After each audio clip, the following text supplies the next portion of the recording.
Ang ganda ng Shangri-La Plaza. Alam mo lang, bitbit ko man lang to. Hindi bumili ka para dapat pala doon tayo. Tumuwid sana tayo doon. Makabili-bili ng sapatos eh. Wow. Biscuit. Mahal to dito. Anong mall to pa? Shangri-La. Mga mahaling ano. Nga mahal lahat ngayon dito? Mahaling mall.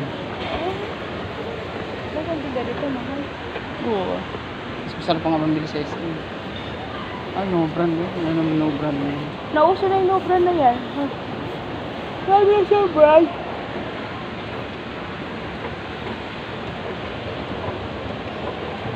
Magulo nga lang ako dito.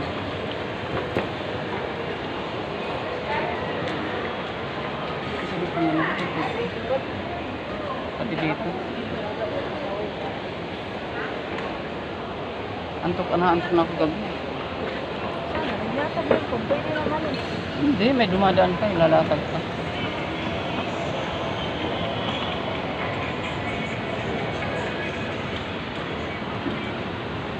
Ang ganda oh. Ano sa palsa ko, hindi na masakit na nakapagpalinis ako. Ano, napakasakit na.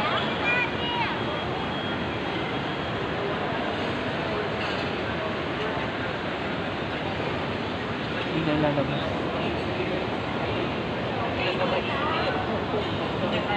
Ay, kumakain dito kahit mahal.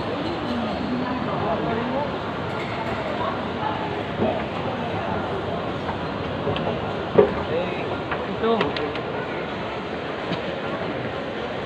Elevator pa baba.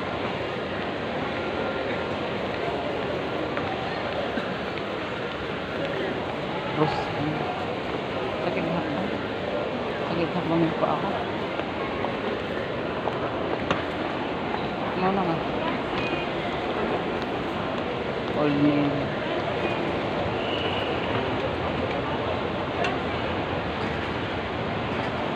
Kasi yung, din kasi ako dati trabaho sa Uniwide, dyan sa likod na yan. Wala na, sinira na kasi nalugan na yung Uniwide.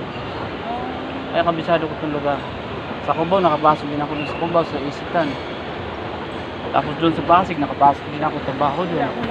Tapos hindi, maraming pinanggalingan. Tapos doon sa Cainta, nagpahinante ako, kaya kabisado ko. Kahit hindi ako maligaw. Valenzuela. Oo, alam mo kasi, sabi ka ba, hindi ka lang kabila-gamay lang.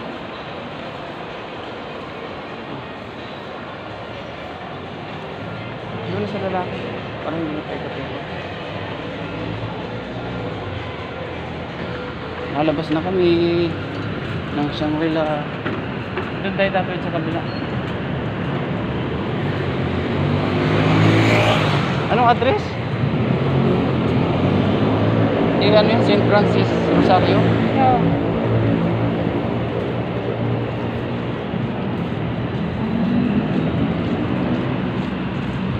Andito kami sa Shaw Boulevard, harap ng Shangri-La Plaza. Greenfield, no? Greenfield ang tawag niya. Dati hindi yan. Diyan, no? Diyan ako nakapasok.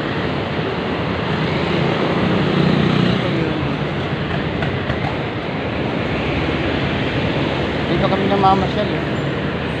Diyan. Yung dati. Kasi ang Yung mga kasama ko sa trabaho. Sino ang girlfriend mo? Stop dito. Sino ang girlfriend mo ikot mo dito? Wala. Ha? Wala. Tawid tayo?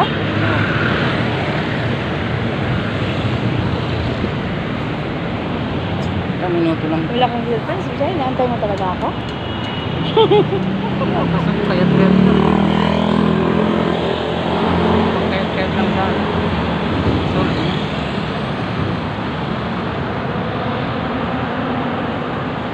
ayun, nalulik ko yung isa.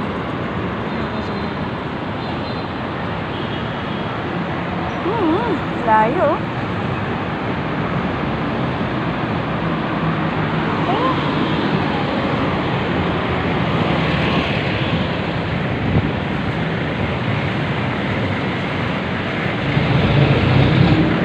Buti pa sila hulingan kahit tumboy.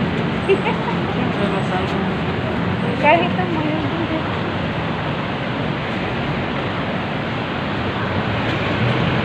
Saan tayo pa?